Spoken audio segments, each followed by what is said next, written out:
Les nombreux chevalements qui émergent du paysage témiscabitibien témoignent de la grande présence souterraine des projets miniers sur notre territoire. Cela va de soi, l'exploitation d'une mine souterraine comporte plusieurs défis particuliers, et ce, à tous les niveaux. Exploration, construction, production et bien entendu, santé et sécurité. Aussi impressionnant soit-il, l'environnement souterrain est un milieu hostile à l'homme, et les travailleurs qui y exercent leur métier le savent très bien. La visibilité est extrêmement réduite. L'oxygène circule artificiellement. Plusieurs gaz enfermés à l'intérieur de la roche peuvent être relâchés lors des opérations. Et en grande profondeur, c'est la chaleur qui devient très difficile à supporter. À ces conditions, on ajoute tous les risques présents en milieu industriel traditionnel, soit la présence de gros équipements, l'utilisation de produits dangereux ou le travail en hauteur. Afin d'assurer la santé et la sécurité des travailleurs, les entreprises minières encadrent méticuleusement leurs opérations par des processus bien rodés, des formations très complètes, une supervision rigoureuse et beaucoup de sensibilisation.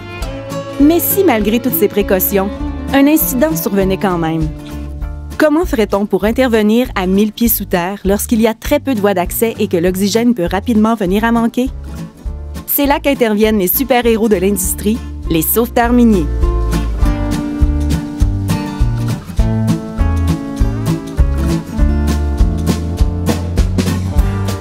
Le sauvetage minier est né, il est né ici en Abitibi. Il est né suite à l'incendie de la East Malartic en 1947. À cette époque-là, l'industrie minière n'était pas équipée d'un service de sauvetage minier comme on le connaît aujourd'hui. Ce qui a fait que, suite à l'incendie, on a dû faire appel à l'époque. Les seuls gens qui avaient des appareils respiratoires pour pouvoir aller sous terre en milieu contaminé, c'était le groupe de la mine Horn à Noranda. Et puis, les gens étaient équipés que de masques à gaz. Un masque à gaz, ça ne rend pas de l'oxygène, ça filtre les gaz qui sont dans la mine. Les gens se sont présentés. En 1947, on se rappelle qu'on n'avait pas la 117 qu'on connaît aujourd'hui. C'était au printemps en plus, fait que les routes étaient très difficiles. Ils sont arrivés tard, de sorte que les concentrations de gaz étaient très élevées suite à l'incendie. Les gens de Noranda n'ont pas pu descendre dans la mine. On a dû faire appel aux gens de l'Ontario qui avaient déjà un service de sauvetage minier depuis quelques décennies avant 1947. Le temps que tous ces gens-là arrivent, écoute, il était comme tard un peu. Fait que ils n'ont pas pu descendre parce que la visibilité est trop intense, les gaz trop présents. Bref, était un peu tard. La façon dont ils ont dû régler le problème, c'était de noyer la mine. Fait qu'ils ont dû remplir la mine d'eau. Puis suite à ça, malheureusement, on a perdu 12 mineurs. Fait qu'après la commission d'enquête et tout, ils ont statué que l'industrie minière au Québec devait se doter d'un service encadré de sauvetage minier. Fait qu'en collaboration avec l'industrie minière en général et le gouvernement de l'époque, ils ont créé notre service sauvetage minier. Aujourd'hui, le service sauvetage minier est chapeauté par la CNESST et toujours en collaboration avec l'industrie minière. D'où cette bonne entente qu'on a et puis on forme les sauveteurs maintenant. Écoute, on a 500 sauveteurs à travers la province dans les 19 ou 20 mines. Ça gravite un peu là-dedans, mines souterraines. Et puis, chaque sauveteur est rencontré 6 fois dans l'année avec un programme de formation spécifique. Et puis, notre groupe d'instructeurs voyage dans les différentes mines pour former tout ce beau monde-là. Nous, on a comme devoir de voir les sauveteurs aux 2 mois, 6 fois par année. Ils ont 4 formations obligatoires à voir qui est réglementée. On a une formation qui est avec cordage, une formation qui est travail avec dans la mousse pour éteindre les incendies. On a une formation qui est premiers soins, puis on a une formation qui est recherche et sauvetage. Les 2 autres formations, pour totaliser 6, sont à la discrétion de l'instructeur. Lui en profite dans ces deux formations qui est à sa discrétion, à essayer de cibler les meilleurs potentiels dans les équipes. Pour dire, ben écoute, toi, écoute, il me semble que tu as du potentiel pour faire partie d'une équipe de compétition.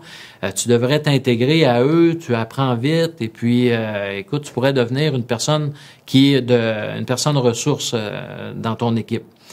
Ce qu'il faut comprendre, c'est que on a dit qu'on avait 500 sauveteurs au Québec sur 20 mines. Une équipe de sauvetage, c'est composé de 9 personnes. Fait que les autres personnes, sur 9 personnes dans une mine, on peut avoir 50 sauveteurs. Il y en a 9, comme on peut dire, élus à faire partie de l'équipe, mais ça devient vraiment des spécialistes sur lesquels on peut compter s'il arrive vraiment un vrai sinistre dans la mine. Sauvetage minier, en gros, là, on est les premiers répondants, les pompiers et un peu les ambulanciers. C'est nous autres qui va aller intervenir en premier cas parce que les premiers répondants de surface et l'infirmière ne peut pas aller sous terre. Donc, s'il arrive un gros accident, quelqu'un qui est tombé d'une raise ou quelque chose comme ça, d'une échelle, c'est nous autres qui va aller chercher le plancher, faire le premier répondant avec. Sauf qu'on doit être poussé parce qu'on est loin. Tu sais, aussi, c'est long remonter quelqu'un. Fait que nous, on va être vraiment premier répondant à rapporter la personne à la surface pour qu'elle soit traitée par une infirmière spécialisée rendue à la surface. Et on agit en cas d'incendie, qui est plus rare de nos jours, mais on est toujours prêt à faire feu sur un feu.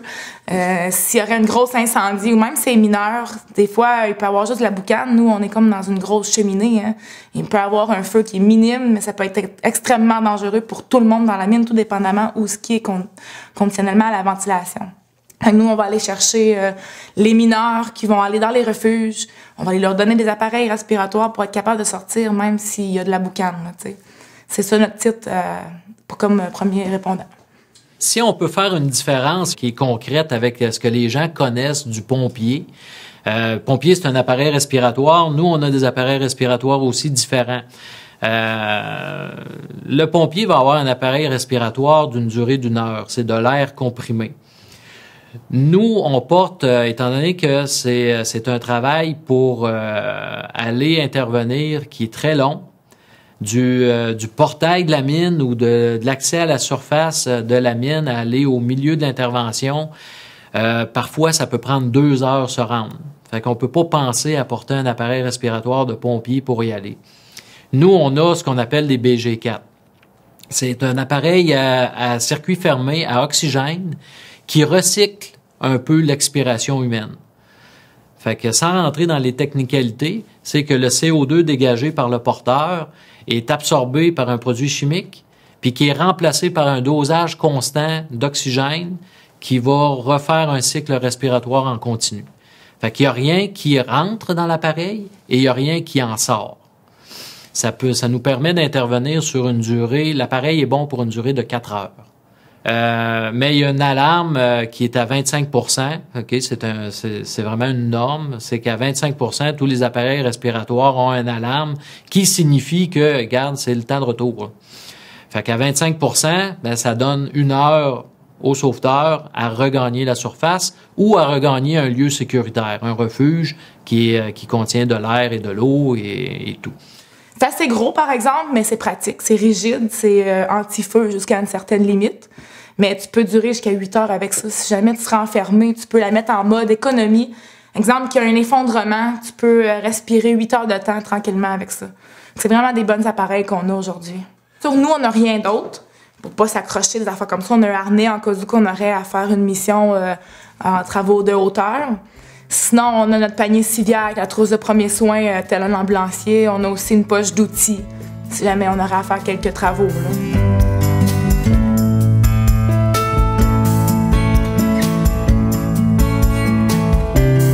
Toutes les opérations de sauvetage minier sont strictement encadrées afin de s'assurer qu'elles se déroulent de manière sécuritaire.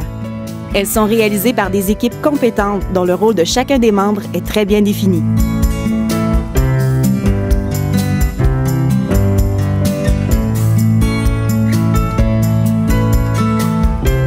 Le sauvetage minier, c'est un peu comme un pompier volontaire d'une municipalité qu'on connaît.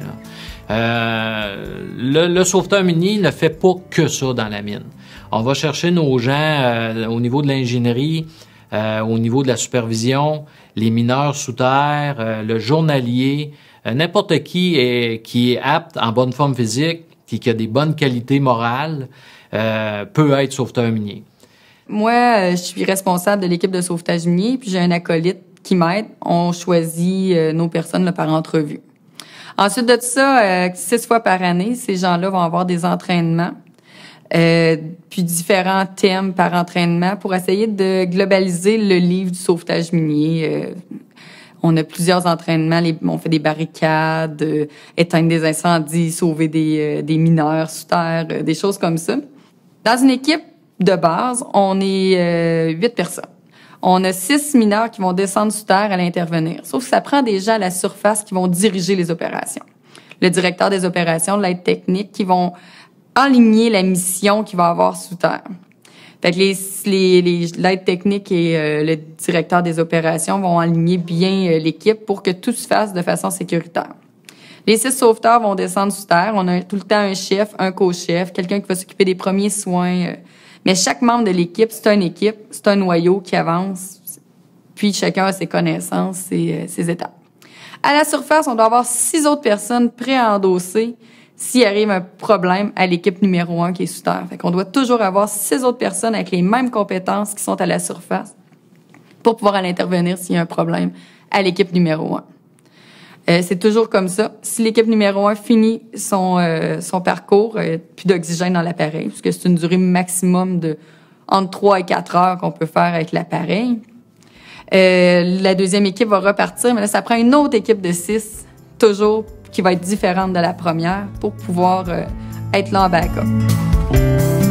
Mais nous, à la ronde, comment on fonctionne? Parce que ça peut être un peu différent d'une mine à l'autre. On a l'homme numéro 1 qui est le chef d'équipe. C'est lui qui va prendre les décisions. C'est lui qui va être en communication toujours avec le directeur des opérations à la surface.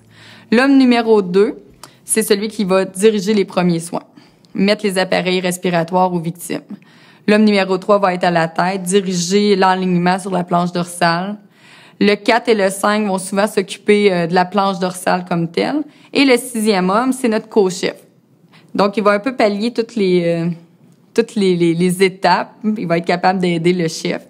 Puis, s'il y a une séparation d'équipe, qu'on doit splitter l'équipe pour rester une équipe sous terre, lui va rester là et être en communication avec le DO pour qu'il y ait toujours une communication de toutes les personnes sous terre.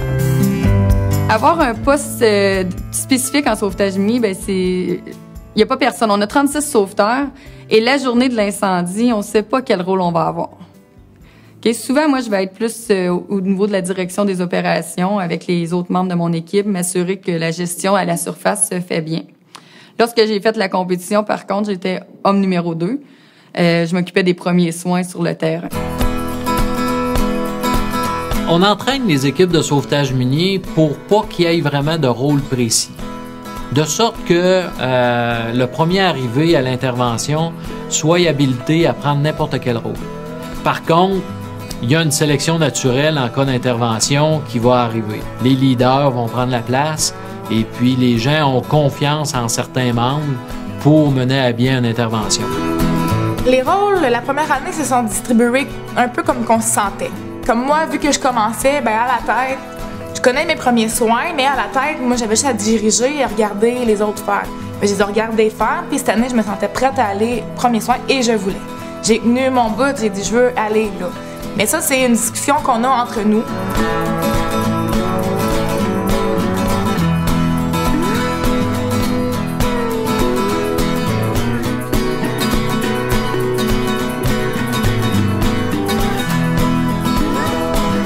Être sauveteur minier demande des aptitudes physiques et psychologiques très développées. Lors des interventions, ils peuvent être appelés à faire face à des situations extrêmes menaçant la vie d'amis, de collègues ou de connaissances. Il est indispensable qu'ils aient la capacité et les connaissances nécessaires pour rester en contrôle de toutes les situations, même les plus difficiles.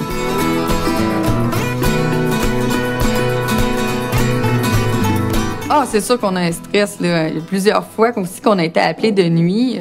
Une fois en particulier, on était en compétition de sauvetage minier à Macamic. On était à la serre.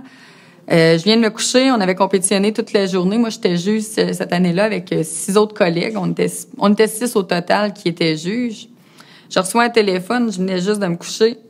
Nancy, il y a un incendie à Mine-la-Ronde. OK.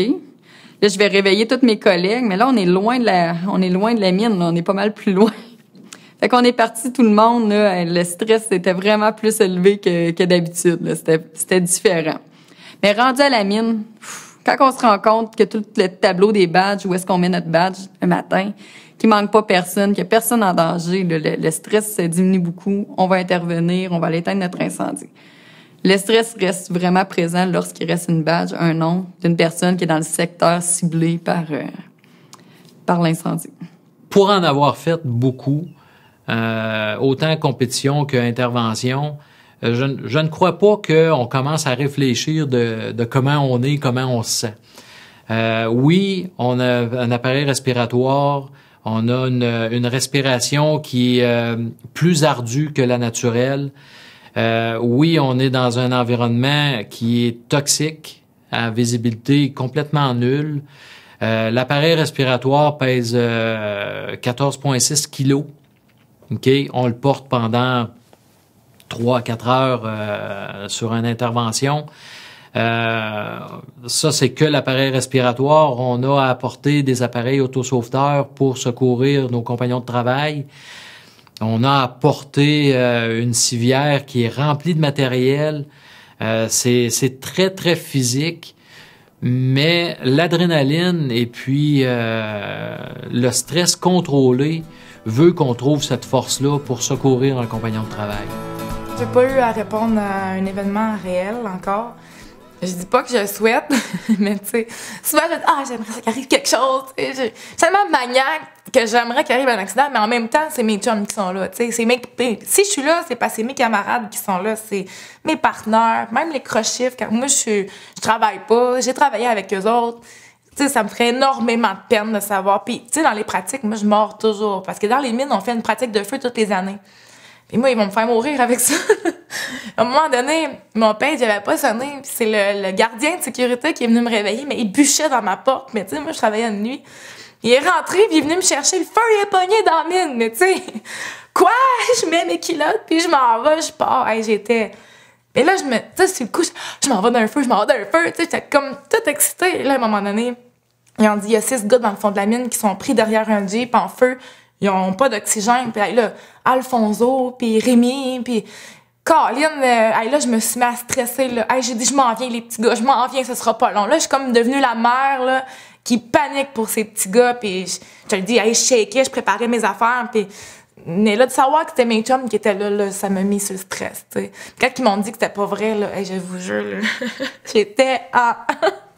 C'est pas une joke. Je voulais que ça... À la limite, on était tellement embarqués que là, je voulais que ça soit vrai. On part. Mais là, c'était pas vrai. T'sais. Fait que c'est ça.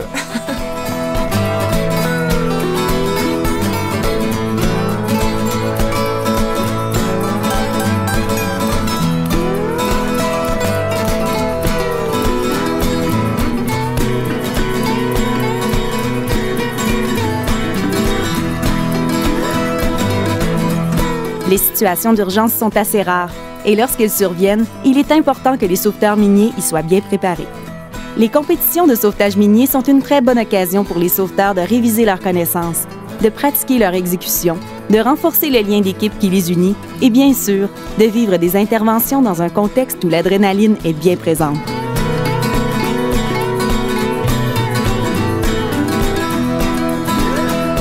L'équipe de compétition, il y en a en général une par mine. Vraiment des équipes élites qui sont intéressées à aller plus loin sur les théories et les pratiques du sauvetage et le contrôle des appareils d'évacuation et de secours pour nos mineurs. De la façon dont ça fonctionne, les équipes et les compétitions, c'est que on a une tournée à l'automne où on fait le tour des mines au complet, où on présente un scénario, un scénario identique, un sinistre qu'on a pensé, qu'on présente aux mines et ils ont à gérer la situation dans un court laps de temps. Sur un système de pointage, les meilleures équipes sont invitées à participer à une finale provinciale qui a lieu habituellement au printemps, en début mai. En début mai, c'est un autre scénario qui leur est présenté et là, ils sont vraiment laissés à eux-mêmes à résoudre la situation devant des spectateurs, devant une série de juges par discipline. Et puis, le meilleur en sort avec un trophée de discipline. On a 5 trophées. On a un trophée pour le directeur des opérations, un trophée pour la meilleure équipe de premiers soins, premiers secours, un trophée qui est de théorique et technique, un trophée d'équipe en mission et un gros trophée qui regroupe toutes les disciplines au complet.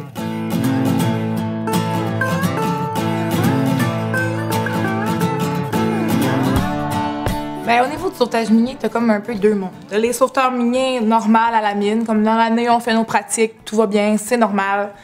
Puis t'as le domaine compétitif. Toutes les équipes, entre nous, on est extrêmement compétitifs, on jase de toute l'année, tu sais, parce que t'as le préliminaire qui est à l'automne et le provincial qu'on se rencontre au printemps.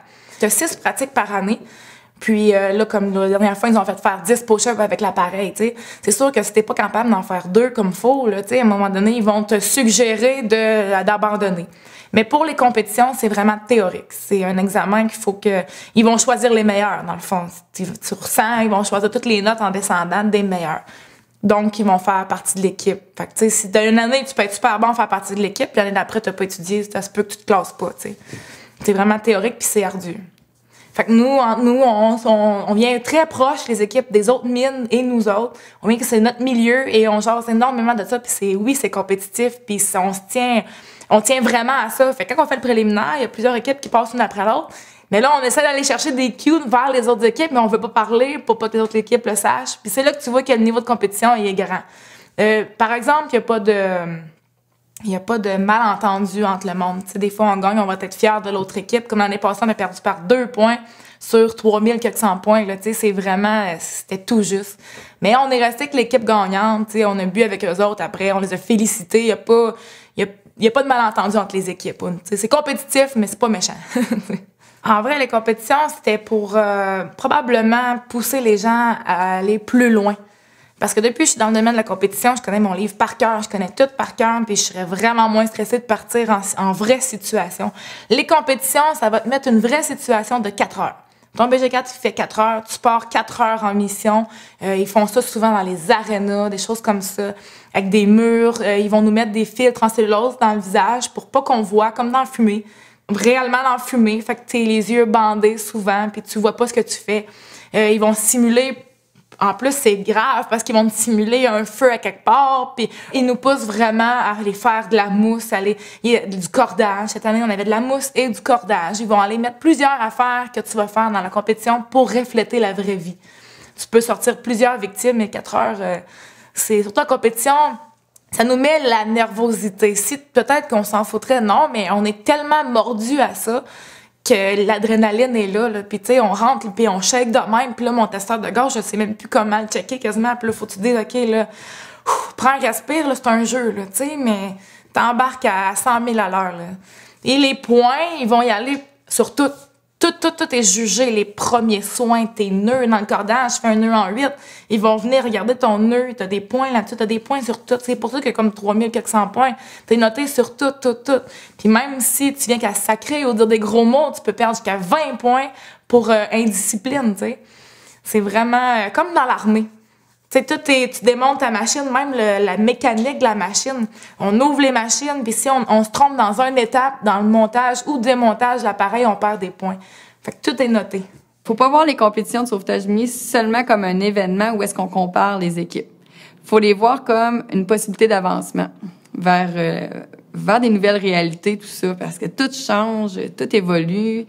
Les équipes sont de plus en plus performantes. Fait que les compétitions de sauvetage minier sont là pour amener les équipes à un autre niveau. C'est sûr que quand on nomme les équipes, puis qu'une fois, 2 fois, on peut être nommé et aller à l'avant chercher un trophée, c'est d'une fierté. Autant pour les sauveteurs miniers que pour la direction de la mine, pour les conjoints qui travaillent, qui voient qui perdent leur conjoint dans leur livre d'études et qui travaillent puis qui étudient à la maison. C'est une fierté pour tout le monde quand on est nommé pour aller chercher un trophée à l'avant. Et on devient, c'est sûr, une famille parce qu'on pratique On met beaucoup de temps là-dedans. Il faut vraiment que ce soit une passion. Avant la compétition, on est 5 jours à pratiquer intensif. On va pratiquer le jour, le soir, on étudie ensemble, on se rencontre une gang, comme maintenant on avait pratiqué à l'hôtel. On avait pris une chambre d'hôtel juste pour se réunir là, toute la gang. Le jour, on pratiquait physique, les exercices, puis tout ça. Puis le soir, on se posait des questions, on faisait le théorique. Fait qu'on passe énormément de temps ensemble. Fait qu'on devient un peu comme une famille. Puis quand on part vers la compétition, comme chez Chibougamau, chez Chicoutimi, comme les dernières années, tu rencontres les femmes de ces gars-là et les conjoints. Puis tu viens que t'as du fun ensemble. Tu sais, là-bas, on a été 5 jours cette année ensemble. À la compétition, ça, c'est à part les 5 jours de pratique avant. Fait que tu passes quasiment 2 semaines toujours ensemble. Fait que oui, ça devient familial à un certain point.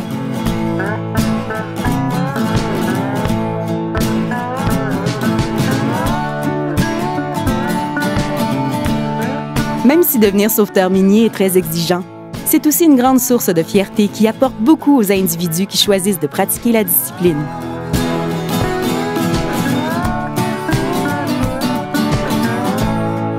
Un peu 2 choses qui m'ont donné la flamme. Dans le fond, mon père qui en faisait, que je l'ai admiré, puis moi, je suis extrêmement compétitive. À chaque fois que je fais quelque chose, je cherche le petit côté compétition. J'adore ça. Puis la deuxième chose, dans le fond, j'ai été sauveteur pour la ville de Rouyn-Noranda, j'étais monitrice de piscine. Fait que j'ai fait mes cours de monitrice et de sauveteur et j'ai adoré, j'ai fait ce lifeguard à la plage. Là, c'est là que j'ai vu mon petit côté premier soin, l'adrénaline que tu vas chercher. Tu m'en vas chercher quelqu'un, comment je vais le trouver, qu'est-ce que je vais faire avec. Bien, c'est sûr que le fait d'avoir une bonne équipe de sauvetage minier, ça l'aide énormément au recrutement. Les gens savent que c'est important pour nous, qu'on a une bonne équipe qui performe bien. Moi, ce que je suis vraiment le plus fière, c'est d'avoir participé à une compétition de sauvetage minier et puis être la première femme à le faire. J'étais vraiment fière de cet exploit-là. On a participé. On avait décidé dans l'équipe qu'on allait faire la compétition. On l'a gagné en équipe ou on l'a perdu en équipe. Ça a bien tourné. On a gagné en équipe. On était vraiment fiers de ça. C'est la première fois qu'il y avait une femme. C'est sûr que les autres équipes regardaient ça aller. Puis ce que je suis vraiment plus fière au-delà de ça, c'est que maintenant, à chaque année, il y a au moins 1 ou 2 filles qui participent à chacun des provinciaux. Ce que je suis plus fière, c'est le sauvetage minier. Je suis vraiment passionnée par ça. Puis c'est vraiment l'accomplissement dont je suis le plus fière. La première année qu'on ait remporté première place, au préliminaire, au provincial, c'est un effort qu'on a mis et qu'on a remporté. Ça, c'est ma grosse fierté. Je suis rendue vraiment bonne théorique puis tout ça. Fait que ça, c'est vraiment ma plus grosse accomplissement dans les mines.